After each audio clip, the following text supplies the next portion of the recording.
Hello all. In this video session we'll be discussing about stored routine. So stored routine is a named block of SQL statements in reusable form. Or we can say that we can group a set of SQL statements together, and we can call that many times as that we want. Okay.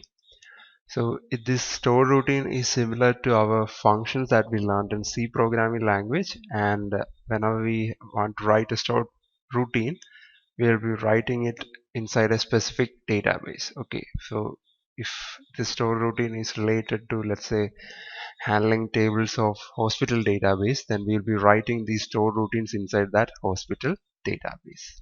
Okay. And there are two kinds of stored routines. First one is stored procedures and second one is stored functions. Okay, so we will see the similarities and differences between this stored procedure and stored function. Okay, so the similarity is that both stored procedure and stored function will have a block of SQL statements which we will give a name that we can reuse later.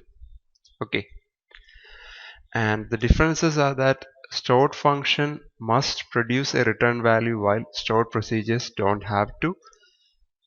Then in case of stored procedures, you have something called output parameters. By using that, you can pass results as well. Okay, so that is an extra feature in stored procedure. Then stored function cannot use SQL statement that return result sets, like select statement that you cannot use inside stored function.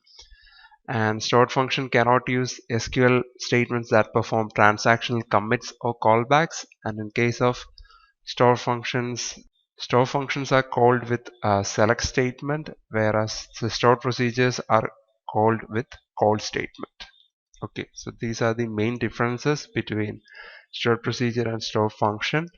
Then these are the advantages of using stored routines, that is pre-compiled execution, reduced client-server traffic, efficient reuse of code and programming abstraction, and enhanced security protocols. We can enforce some table-specific security control within stored routines, thus making it hidden to users of stored routines. Okay. So in this session, we mainly discussed about stored routines, different type of stored routines, that is stored functions and stored procedures.